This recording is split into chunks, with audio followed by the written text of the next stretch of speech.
Hello, everyone, and welcome back. What happened? Bree had a delayed reaction and it sent me. 5 seconds in. All right, we're back. We're back. It's another episode of Hot Combs and Popcorn. For those who don't know, my name is Danielle. My name is Bree. My name is Bobby. And one of the things that we love to do on this podcast is review movies and television shows and Black culture that we should have seen by now, but we have not seen. But we're trying to fix that. We're making amends. So at the end, after we discuss our thoughts and feelings as Zillennials, we'll be rating these movies on a scale from 1 to 5 hot combs. So today, we are reviewing Nope, which was written, directed, and co-produced by Jordan Peele, as we all know. It's starring Daniel Kaluuya, Keke Palmer, and Steven. I already forgot. Steven. I think it's Yun. Yun? I'm sorry, Steven. It's Glenn. Not Glenn. Sorry, Steven. Nope was released last week on July 22nd. We are in July. July 22nd, 2022. It's rated R for obvious reasons. And it has a runtime of 2 hours and 11 minutes. So a very quick synopsis. It follows OJ, who is played by Daniel Kaluuya, and his sister Emerald, who's played by Keke Palmer. And they are horse handlers for TV and films. And their father mysteriously dies. So OJ takes over the company. Over time, horses and people in the surrounding area start to disappear from an unidentified object in the sky. And so OJ and Emerald, with the help of Angel, try to find the cause of the problem and get proof in the process. So, ladies, what do we think of Nope? I know it's like it just came out, but we were on it. We wanted to review it. We were on it, wasted no time. It's been 3 days. Okay, here we are. Mm-hmm. You know what? To me, Jordan Peele, he's 3 for 3. 3 for 3 at this point. I mean, I don't have any complaints. Like, like a monster movie, like an alien invasion movie, like we've seen it before. However, I thought that this one and like the way that he put his own personal taste on it, it was very unique. And so even though it's not necessarily like a new phenomenon, like everything else, like, and you know what? He kind of redid the Cowboys versus Aliens type of archetype, if you will, and made it completely his own and so unique and so original. And I'm standing very hard. And for the rest of my life at this point, yes, that was my first impression for sure. Mm-hmm. Well, this movie did nothing but prove more why Jordan Peele was the name I dropped in the Meet the Hosts video as people that are my top in the industry, because look at what he did. I don't know how he made me uncomfortable, but he did. And I was uncomfortable the whole movie. And I feel like he personally tapped into things that makes Brianna uncomfortable. And he was like, I'm going to make an alien out of air balloon cloth and make it look like it has tentacles. And I do not like things in regular life, like octopus, all that. I don't like it. And this was just like an octopus in the sky. I was very uncomfortable. Keke, loved her, loved every single person in this movie. I have questions. I'm not going to say that I don't have questions. Mm-hmm. This is just something from the mind of Jordan Peele that I feel like no one else would be able to create. Like, this is not anything I've ever seen. And to think like, oh, what if the aircraft was the alien? Is never something I've just sat and stared off into the distance and thought. So I feel like a lot of props should be given to him. And I find it so interesting that like he's also posting things on his story and his like Instagram and Twitter now that the movie's out. He's posting like the full trailer to Gordy's Home as the theme song. And I'm just like, sir, is this I Spy? What's about to happen? Are we going to get more answers to the questions? Why is the shoe floating? Was that a part of the part that was cut out? Yes, because I'm more interested to see how you like it, Danielle, because I was just about to say we made you see this movie. Forced it upon you. Important. Mm-hmm. And this is your first Jordan Peele movie. It is. So in theaters. You know, I went with my friends and I let it slip that I've never seen Get Out or Us. Oh, and wow. I would think, You shouldn't have. I understand. It's all me. I get it. I was very scared going to this, as many people know. I don't like horror. I don't like to be scared. That's not my thing. But I wasn't scared at this movie. It was just creepy at points, and like I was on edge the entire time, which I didn't mind. Like I was worried, like I said, but especially that little scene where like the little kids were dressed up as the aliens, and they were like, ooh. That baby, my theater, everyone was like, no, yeah. And I was Jordan, like, yeah. I got a personal beef with you about that scene. Absolutely. I got a personal beef with the trailer, okay? Because I thought that was gonna be alien related, and it wasn't. It was just a couple of bad kids wearing monkey skulls in his. I was like, you lied to me. There were a lot of things that I thought was going to be relevant to the bigger plot of this that was in the trailer that was not relevant in the movie or not in the movie at all.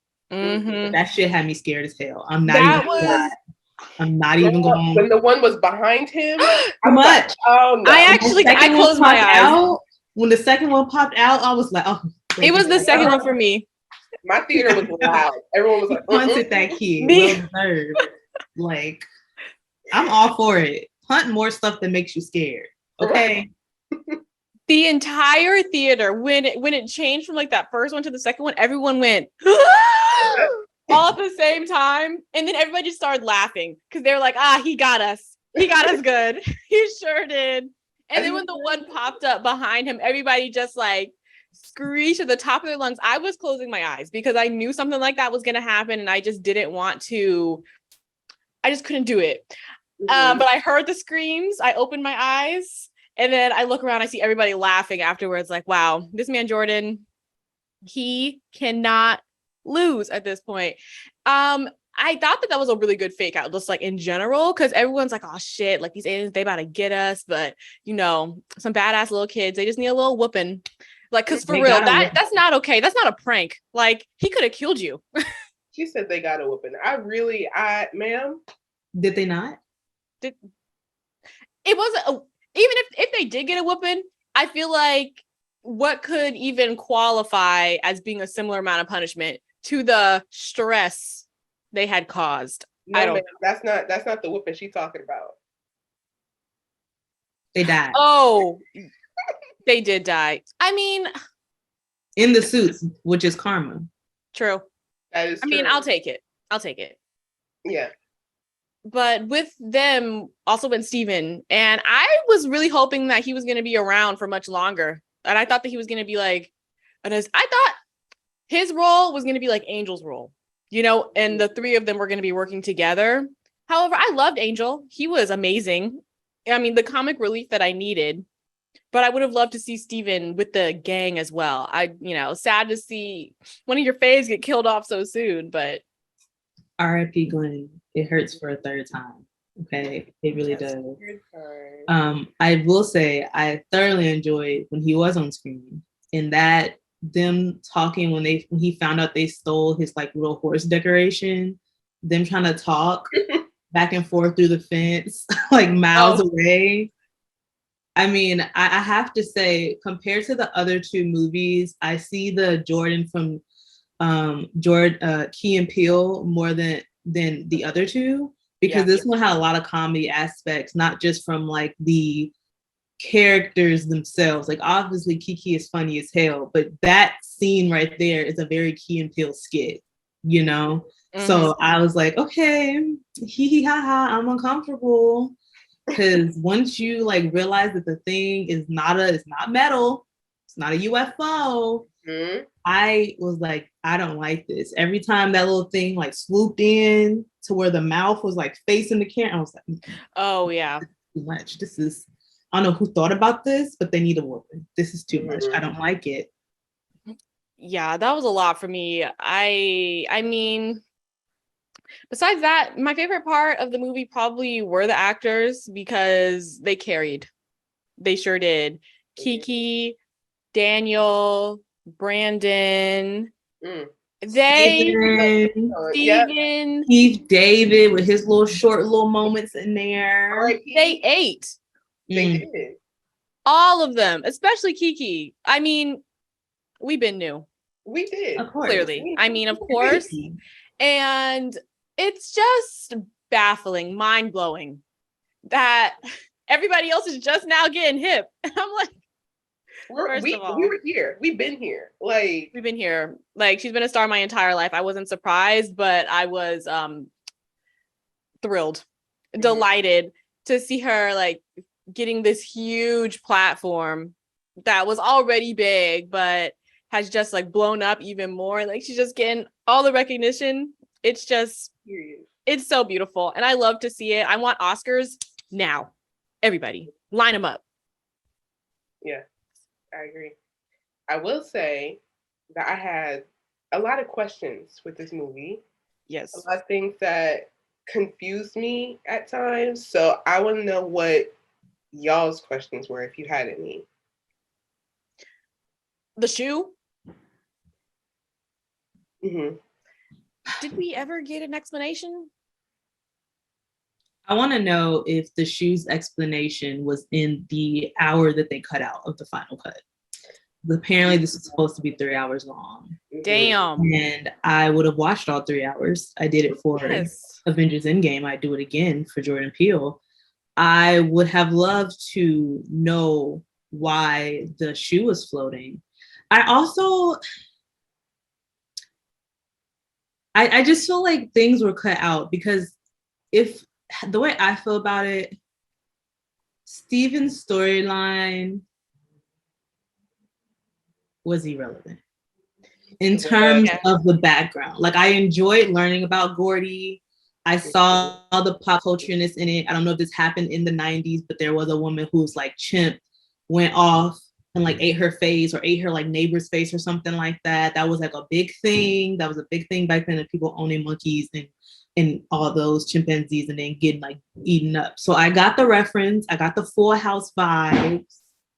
I got all these things. And it's just like, then he dies and then that's just kind of it.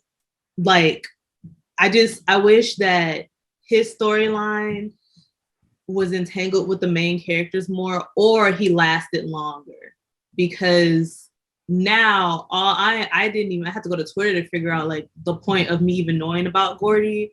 Now I want to know why the shoe was standing up. Like, that's I'm not even paying attention to what he did, especially down to like the sister being there.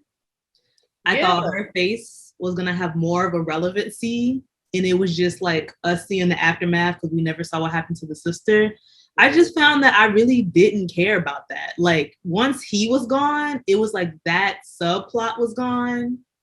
And I liked Gordy's home a lot. I wish that it would have come out in some other way and stayed out, even if Steven died.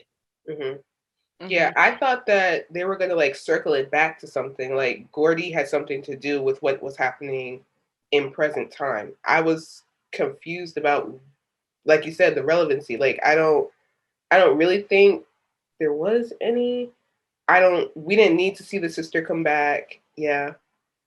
Twitter said the relevancy was to show Ricky's issue with trying to tame or be stronger than an apex predator, which I get, because he did that with the alien. Apparently he knew the alien was there this whole time and was like feeding it stuff, and he was trying to like control it and use it for money. But again, it just doesn't, for me, it just doesn't, like, I get it.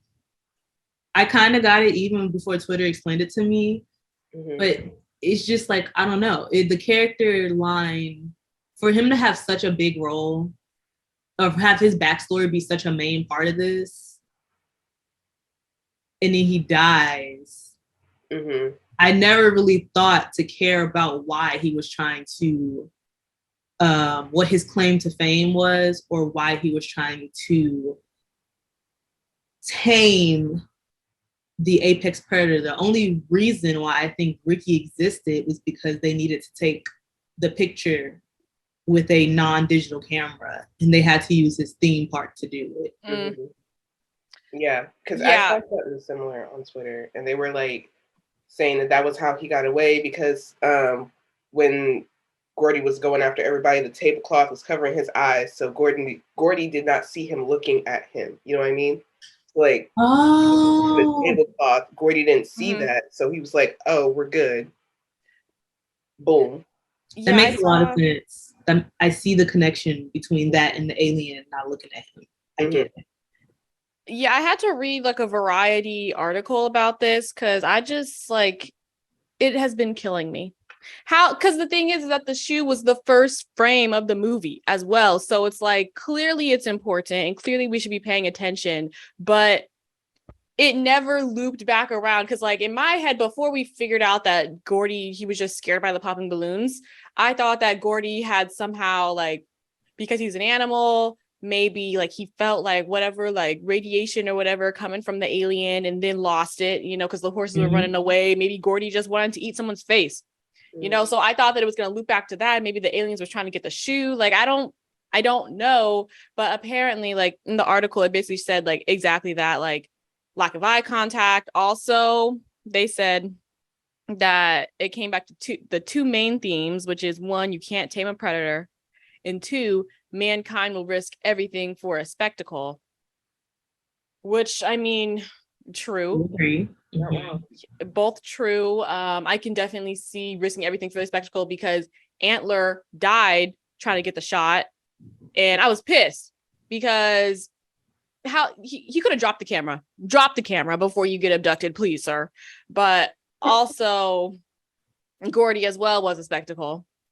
And like what you said about Ricky abusing the jean jacket for money or whatever. So I mean, I guess it loops back, but I don't know. This was like, it's killing me. I feel like this is a perfect setup for a sequel, you know, for a prequel, for it to be continued. I want something, especially because Steven, you know, love him. So I would love to get another chapter of this, and or I want to see a director's cut in like however long, 5-10 years, whatever, bring it out. Oh yeah, HBO Max, get on that. I would for sure watch the director's cut of this immediately. Yeah. Yes, because this was probably, out of the other two movies, this is the only one that I've had that has left me with questions and has left me not feeling like 100% satisfied with the plot line, because I feel like I'm just missing some key details, unless no one just figured it out yet. And we're just still waiting because it's only been like 3 days. But I don't know. Y'all were quick with Get Out and Us, so maybe. I don't know. Yeah, I like you said, it was just they kept showing the shoe. So I was like, is it circling back? Is there a huge significance with it? I didn't even know whose shoe it was, to be honest. So I think it was the mom's shoe. Okay. The mom? Because the other shoe was on her foot. No, I said, I mean, I guess. Oh. I was like, I'm waiting for it. What's the guy? No. I don't know. I don't know. It just is what it is. But other than that, like, it's bomb. I love a nice landscape, and they gave, as far as that's concerned, like cinematography wise, the landscapes were so pretty and just so nice to look at. And I don't know, I really like the idea of Black people being with horses, so that was also, you know, that solidified something for me. Yes, I do. Oh. Okay, I do have another question. Mm-hmm. If the thing in the sky can suck up humans and eat them, or living things, why was metal flying through the air? Going back to Keith David having a quarter shot through his eye, right? Yes. Can we talk about this? Because why unless maybe I'm about to break a barrier, unless Ricky had known about this little thing for like 6 months and he had conjured it. Oh, wait a second. I think I might have figured out where the coin and the metal and the keys came from. Because remember, like coins and stuff was coming down. I was like, what is this metal? Like, why are all these things dropping? But remember, the thing spits out things it doesn't like, right? Remember that? Mm-hmm. It spit out the little flag thing that was attached to the thing. Mm-hmm. Maybe because Ricky had been like summoning this thing, maybe this is not the first time the thing ate like or was around the park of his, and maybe it like sucked up like a machine or something in the coin. I don't know. Maybe what I'm saying is maybe Ricky had been doing this for like 6 months and it had sucked up like people and things before and just spit out the stuff that was in their pockets, which includes like coins and keys and stuff like that. And that because it's already in the general area when it did the storm, because you know it just spits stuff out where it is, maybe that's why Keith David got hit in the eye with it. That is a very good theory. My only question though is like, because before we saw it eat stuff and then immediately spit it out, why would it eat something and then hold it and then spit it out later? You know? I didn't get that far. Okay. I didn't get that far. Yes, Danielle. So remember in the beginning of the movie where it was showing like after I forget Lucky or something like that ran away, and he saw like once you go past like the no trespassing sign, he saw the lights and the people, someone talking in the distance, and then you saw like the little thing going around in the sky, and that was Ricky talking. Because remember, so we just found out he does the spectacle. Wait a second, I don't remember this. There was someone talking. Yeah, it was like in the pit of the valley, and it was just lights, and you could hear the announcer talking. But that's Ricky. So that's what I'm saying. Maybe it like sucked up things, people's cars or something. And you know how it is with tornadoes and stuff, they fly really far. Maybe it just shot out of the thing. And that's what ended up getting him hit with the cord. That's the only thing I can put it to, is that it spits out stuff it doesn't like. Because maybe he was doing that little spectacle, like his little star lasso thing. That was probably where he was training it or seeing if it actually worked so that he could have the showcase later on in the movie. Mm-hmm. So maybe he was doing that this whole time, 6 months before his dad died. Yes. That's a good point. He did it at night. Mm-hmm. So he was probably feeding it shit. Mm-hmm. At night. Maybe he fed it a coin machine. I don't know. But, well, Keith David didn't get shot in the eye at night, though.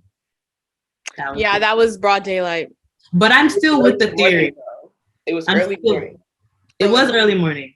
I'm still with the theory that he was doing something he wasn't supposed to, and that thing spit out the quarters of a human. Mm-hmm. That works for me.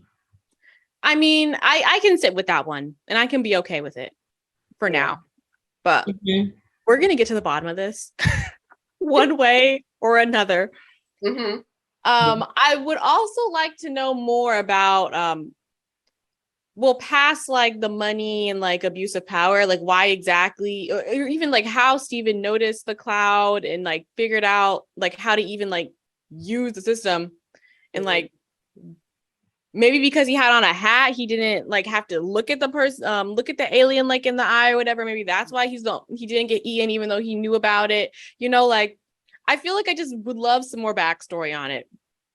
Also, I know this is technically like slice of life, and we really only saw them in Agua Dulce, but I feel like I would like to know more about OJ and Emerald too, like beyond this chapter of their lives. And because like I guess their mother had passed away, because we saw her picture frame once, and we saw their dad pass away. But I don't know. I feel like I would like to see their personal characters expanded on a little bit more. It's fine. We can do that in the sequel. Like I will take it. But I was just kind of missing that a little bit. Like it was fun and it was great for the moment. Let's open it up just a little bit more. Mm-hmm. I could see this working pretty well as like a TV series as well. Mm-hmm. Also, I was just thinking about I was thinking about one of my favorite parts, which was the beginning set scene when they were on set for the TV show with OJ, which I'll come back to that, but that is so funnily accurate. It's not even funny. But if you notice, when the horse, he kept telling them, don't look the horse in the eye. And then they showed the mirror and then the horse kicked and everyone was like, oh my gosh. I feel like someone needs to do a deep dive on this whole looking an animal in the eye thing, because this seems to be a consistent theme of don't look the animal in the eye and it makes it freak out. Don't do this and it makes it freak out. Gordy is supposed to be a trained monkey. So why that just happened out of nowhere, I don't know. And I still need to know why the shoe is floating, because why did you show it to me if it didn't matter? But I was going to say one of my favorite scenes was the on-set scene, because it was just so accurate. It was very accurate, especially for someone who is like OJ. If you're maybe not as extroverted, you get talked over all the time. People will bulldoze you like OJ, with him being the trainer, and they're just like, actually the horse is ready. He's like, no, it's not. He's like, but it is, because camera's rolling, the cranky cameraman, the AD just being the AD of the ADs, and Emerald coming in and telling them everything they want to hear, and leaving him with this giant destruction. Now the horse then kicked and they got kicked off set. It really is like that. The Absolutely. People in charge sometimes make the situation worse. And now this horse that he already told you not to look in the eye, it just shows that OJ really, without his dad, has no control. He was always second fiddle to Emerald. He didn't really have that confidence. So maybe that's why he just had to get the monster in this movie, because if he got bulldozed like that on set, and this is supposedly supposed to be his family's business and they're supposed to be doing this was a pride thing for him. He had to do this for himself. It sure was. And I'm really glad that they showed that. Actually, first of all, that I almost forgot about that scene. I meant to bring my notebook to the movie theater so I could take notes. My ass forgot it at home. But you know what? I was like, let me just Google some stuff about the plot. But I did forget about that scene. That was probably one of my favorites as well. Just because, we've all worked on a set. It's relatable. Almost painfully relatable. Yes, but I love to see his entire character arc, because I can't appreciate that as well. He went from zero to hero in about 2 hours and 11 minutes, and I loved to see it, I must say. Daniel Kaluuya on that horse with the orange sweater, just looking all majestic and whatnot. I was like, wow, look at him riding back home. Love it. It was great. And I haven't really thought much about Emerald's arc herself. I'm not sure if it was as pronounced as his was, because his was very clear. But I can just appreciate her as a character. Yeah. I feel like for her, she came out loud and swinging and just doing what she wanted to do. And by the end of the movie, she was more so able to work with a team, to not die and whatnot. But I think you kind of saw her become more humble throughout the course of the movie, if anything. I do agree. I don't think it's as much as his was. But I did enjoy seeing her grow. And I also loved Angel's character. I don't remember the actor's name. It's Brandon Pereira. Brandon? Brandon. Fine. Bro, he was killing me. First of all, Sir talks a lot. Hilarious. he was just talking. And then when he got to his girlfriend and her being on the CW, it was just really like, I was like, this is such a Hollywood movie. Like, you got TMZ out here on a bike. Yes. CW, like, this is so Hollywood. This is so like, and like you said, risking everything for a spectacle. Like this man, TMZ, here they go. It was funny because me and my friend, we were in the airport trying to guess. I was like, is that Harvey? She was like, no, that's the man that's always at the airport. I was like, you're right. Like, it was so culturally referenced and relevant to risking anything for a spectacle. All your bones are broken. And you talking about, give me my camera. How you going to take the picture? Like, the camera, but the camera.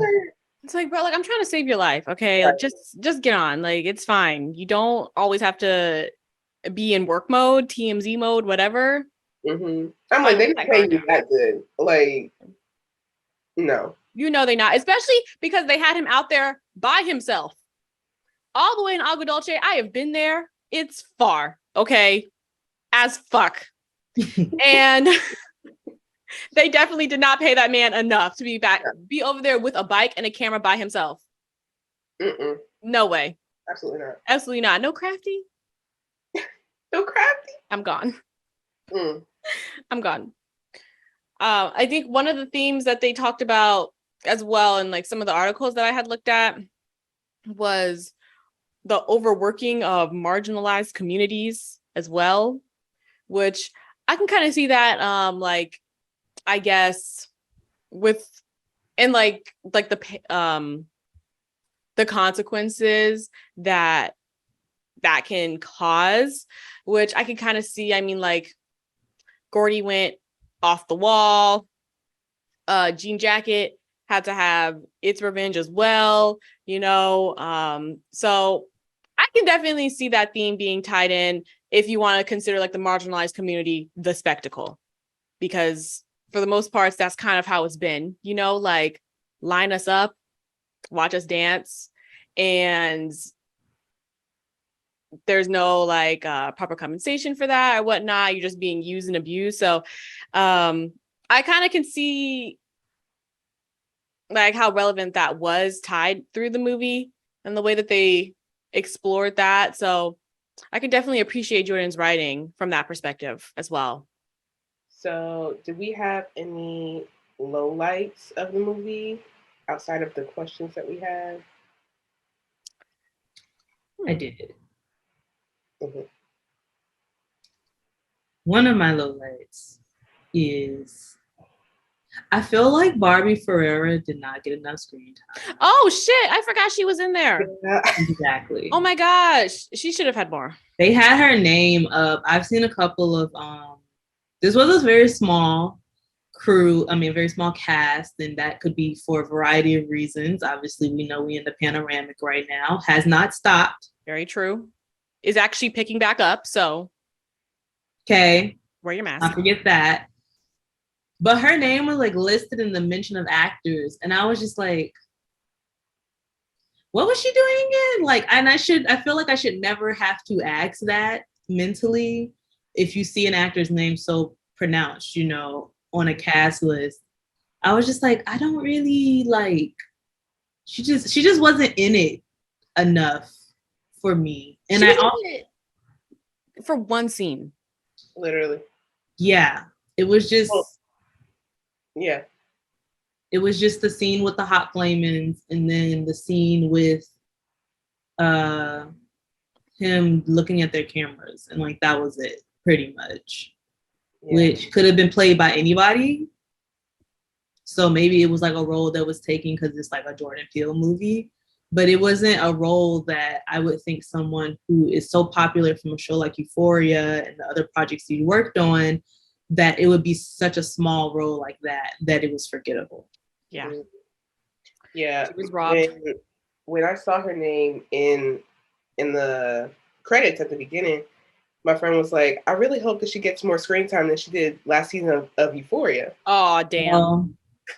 Wow. Well, it was about the same amount, if not less. Yeah. So that did not age well. No. No. I saw her name. I was like, I didn't know Barbie was in this. Okay, cute. Apparently nobody else did either. Well, damn, she's out here getting played left and right. Like, did they have beef or something? Like, they might have had a falling out. Maybe she was the entire hour that got cut out. Who knows? we need Either to way, she was cheated and we were all cheated. That is so damn. Yeah, I completely forgot about her. I think that would also probably be my low light as well. That the questions that went unanswered. And Steven being killed so soon. I was just like, damn, my heart hurt. Because I was really hoping to see more of him. I mean, that's really it for real. Like, even though I had questions, I still like the movie. Like, that didn't really necessarily change my opinion. I think, how can I put this? I think what I dislike the most is I feel like certain aspects of the movie worked better in the trailer than it did in the movie. I just feel like, I don't know, like, and maybe this is because like the Gordy storyline. I mean, I guess the Ricky storyline was important, but maybe it's because the Gordy storyline, it was so like kind of chopped up. But it was just like, you know, like I said, the sister, you see her in the trailer, you see her little mask go up, and like here you think she's relevant. Maybe the alien did something to her. No, she got attacked by a monkey. Or like the little skull things that you see on the stands, you think that's aliens. No, it's a chimp without a face. Like, I feel like a lot of the Gordy stuff got put into the trailer to be relevant to alien stuff, and it wasn't. So once the Gordy stuff was gone halfway through the movie, I feel like nothing I really watched in the trailer was in the second half of the movie. And I don't know if that was purposeful. And if it is, can I just get like a little TED Talk explanation as to why that is?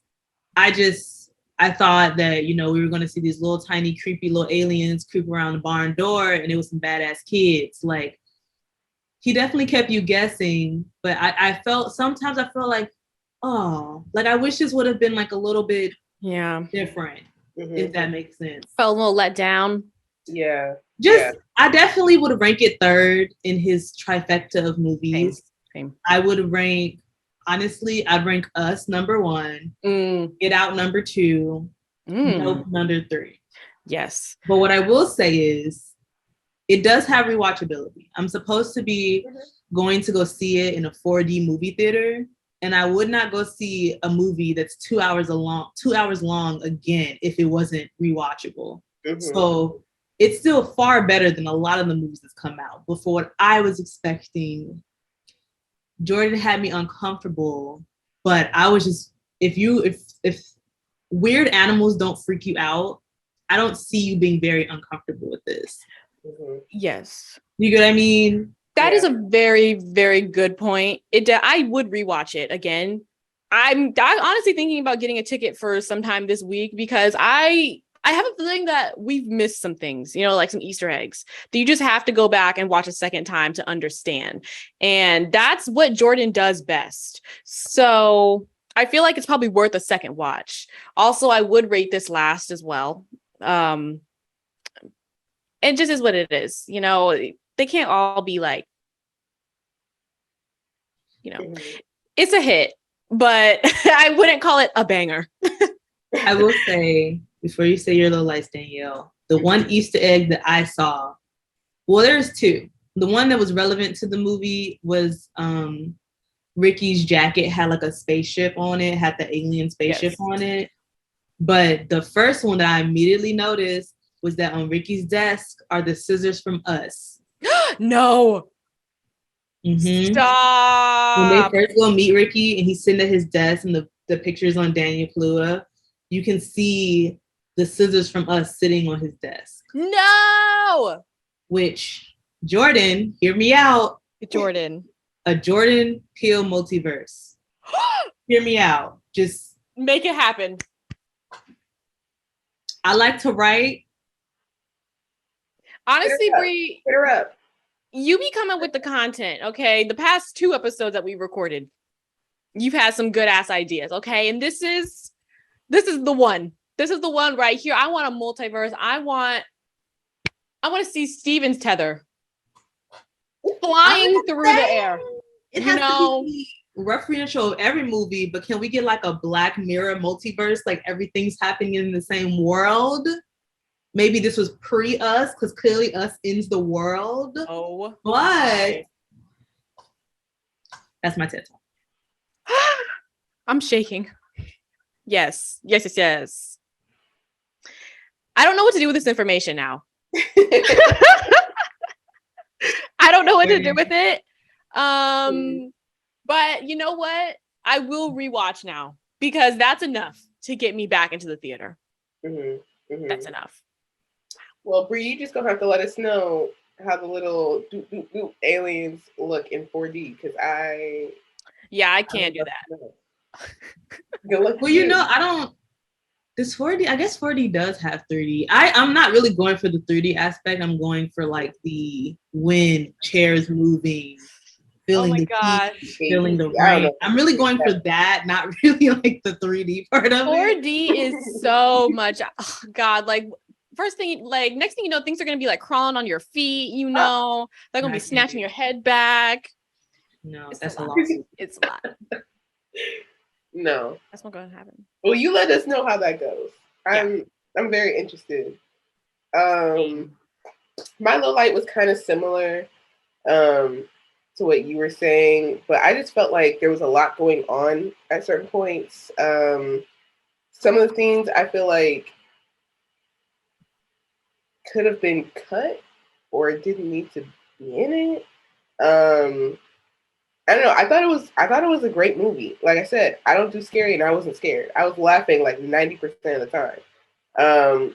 But it just felt like certain things to me when I was watching it weren't clicking, and so me and my friend were like looking up what happened at this point. What happened at this point? Like how is it connecting?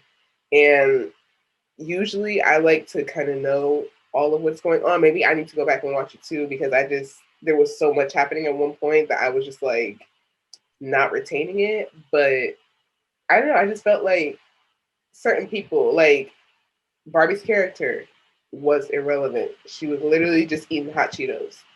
Didn't need to see that. Like you said, the sister was irrelevant to me. She didn't add anything to it besides him saying that she was his first crush, which was kind of weird. I didn't like that. Yeah, no.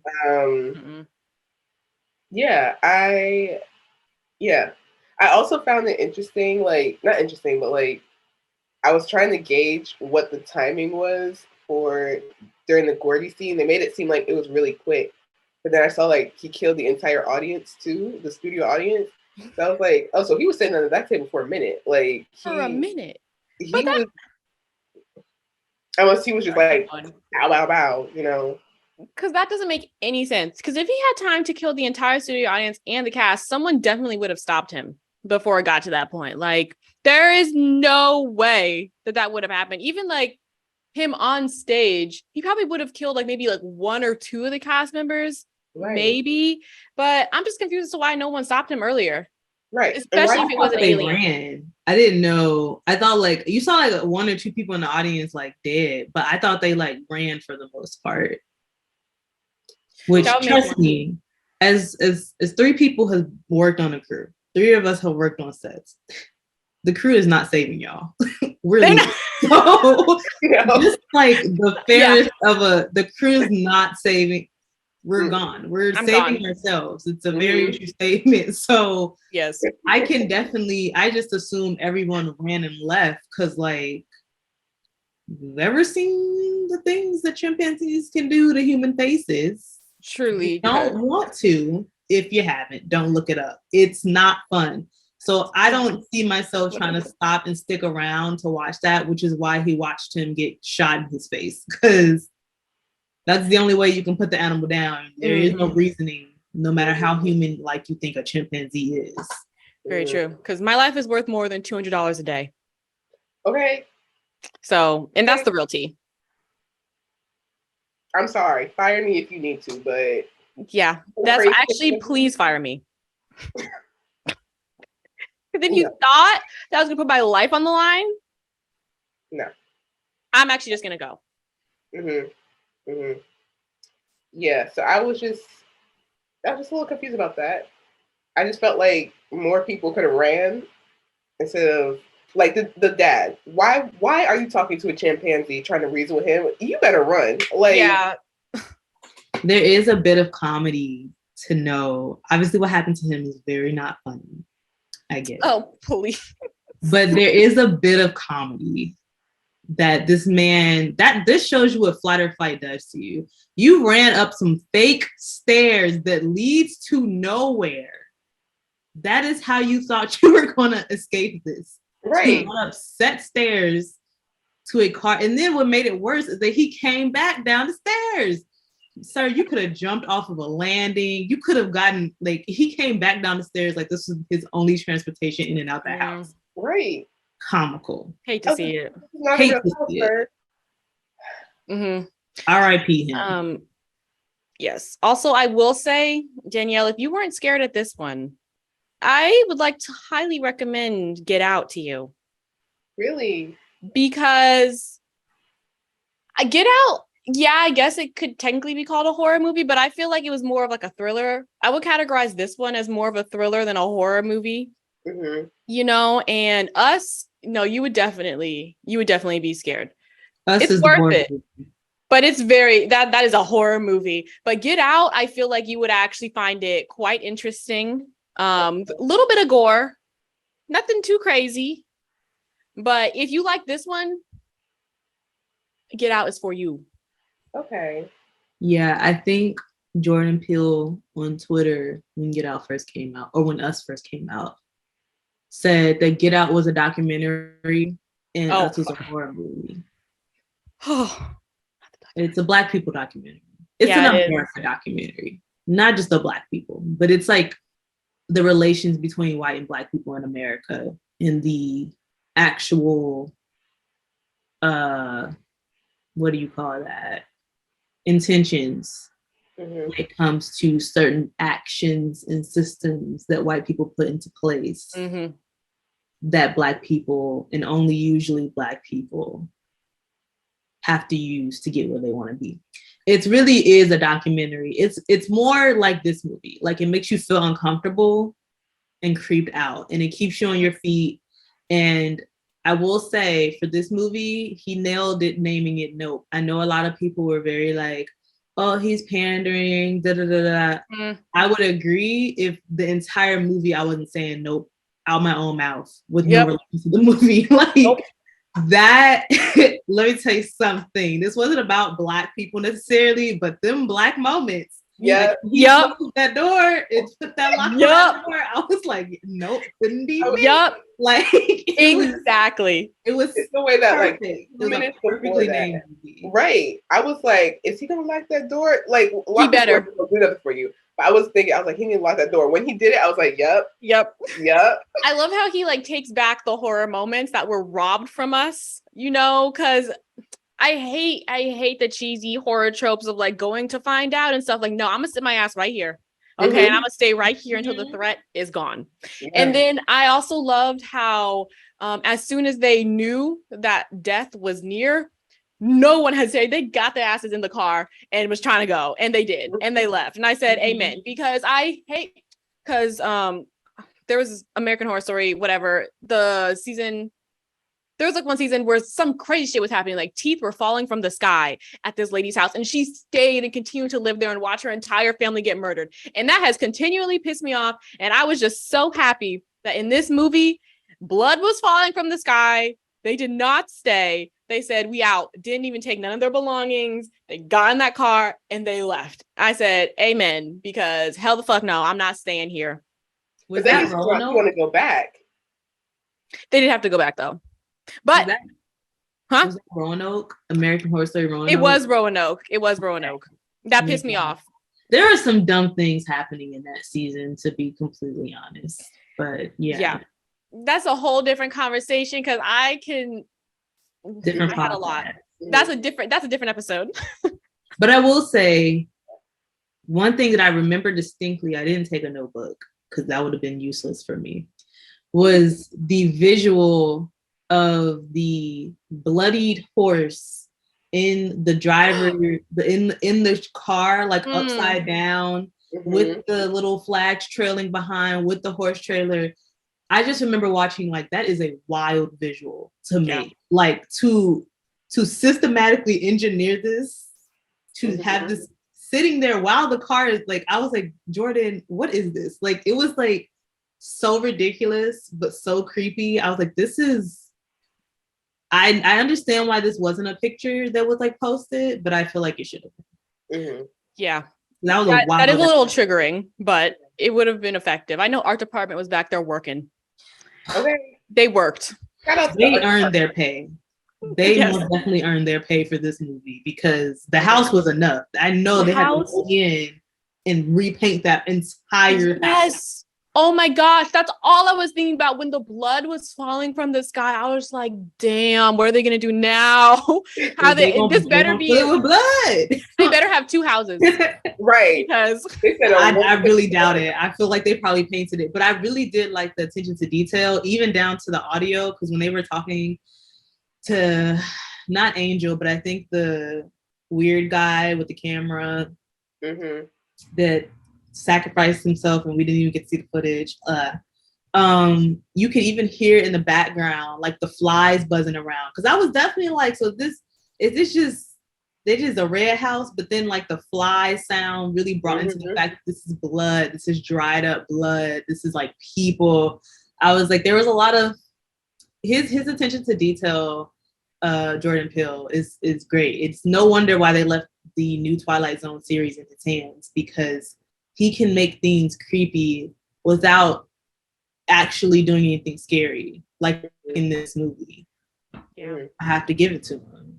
Me too. Also, I would kind of want to know like what he's probably said this. I should probably look this up, but I kind of want to know like what movies he watches to draw inspiration from, specifically for this movie, because I feel like I kind of also want to watch those movies now. I'm not really like, historically, I haven't been the biggest horror fan because I'm sensitive, but in recent years, I have been I've been dabbling more than I would have in the past, and I'm kind of interested to see like what inspires him, because I'm trying to get into that mind, because I've never seen something thrilling or horror-ish that hasn't completely put me on my ass like how his stuff does for me, you know? So I don't know, I'm gonna look that up because now I'm curious.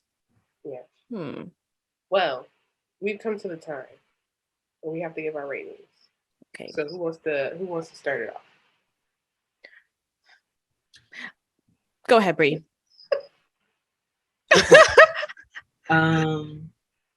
I feel like my rating is fair and goes with everything I've said so far. Oh man. I give it a solid 4 out of 5. Was it the perfect Jordan Peele movie? No, but he's already reached perfection. He has. With us. Especially when I found out the Hands America thing was a real thing. He's already reached perfection. Yes. I wasn't expecting this to reach perfection, but it was pretty damn close. And I want a director's cut. Yes, amen. Okay. Specifically, I'm talking to you. I want a director's cut. Are you looking in the camera? I am looking at Jordan. I want a director's cut. Like, give us that director's cut. Watch it. Okay. I thought it was a well-deserved 4 out of 5. That's including Kiki, the story, the things that made sense, the things that didn't make sense. I would give it a 4.5 because I see now that he's dropping extra footage, but I'm not going to rate it on the stuff that he's dropping now. I'm going to rate it on what I saw in the theater. I didn't see Gordy's home intro in the theater. It added more to it, yes. However, that's not what I saw in the theater. So I have to go off of the 2-hour cut, and that's going to give him a modest 4 out of 5. That is a fair rating. I am also going to give it a 4 out of 5 hot combs confidently. It only loses a star because I was kind of confused about some of the plot things. And I would love to see just a little bit more of the characters. But I stand confidently on that. Like, I generally enjoyed it. Like, it gave exactly what I was expecting out of a Jordan Peele movie, as far as creepiness levels, as far as visuals, directing choices, actor choices. However, I was let down in a few moments for reasons that we've already mentioned. But I will stand firmly and die on the hill that we need a director's cut. And I will not take no for an answer. And I'm talking to you, Jordan. Mr. Peele. Yes. Peele? I'm just going to slide this video into his inbox. Just a little. Like, please. Give it to him. If we go viral, know that it was on purpose so that you got this message. Exactly. And I will also say, yes, I was not expecting perfection, because for me, that was Get Out, not necessarily Us. But he still delivered. And that's all I have to say on that. Oh, and Kiki, love you. Love you so much. Mwah. That's it. Flowers. Abundance. Yes. I am also giving it a 4 out of 5 hot Oh, look at that. Unanimous? Is this our first unanimous vote? It might be. It might be. Coming to America 2 was not. Bobby, we talking to you. Yeah, I know you're talking to me. It could have been. We gave a 5 for Coming to America, the first one. I think everybody gave a 5. Okay. Okay, fine. Well-deserved things get a 5 across the board. Exactly. But this one, 4.5. I mean, 4. Yeah. 4 out of 5. Yes. You know, the acting was great. The tracking shots, I love a good tracking shot, and it was there. The horses were horsing, you know, the set design was beautiful. I loved it. Again, just circling back to having questions, some things didn't make a lot of sense to me in the moment. I had to look it up and figure it out. But overall, I laughed. I had moments where I was scared. Not scared, but, you know, the jump scares, you know, that like, ooh, you know. But other than that, I thought it was a great movie. So, you know, we just, again, Jordan, we need the director's cut immediately. ASAP. Immediately. That's all we're saying. Yes. That's what we're going to end it on. That's it. Director's cut. And that's it. Director's cut, period. That has been another episode of Hot Combs and Popcorn. Thank you all so much for listening. Again, my name is Danielle. My name is Bree. And I'm Bobby. And if you have not done so already, make sure to follow and subscribe to us on YouTube and Apple Podcasts. Throw us a like, share the episode, and leave us a comment below on Instagram. Let us know, have you seen Nope? I know it just came out a week ago, but have you seen it? If not, get to it. Go see it. Let us know what you think, because we want to know if you were scared, if you liked it, if you want to see a director's cut, okay? But as you all know, the streetlights are about to come on, so we got to go. But until next time, same place. Bye, everyone. Bye.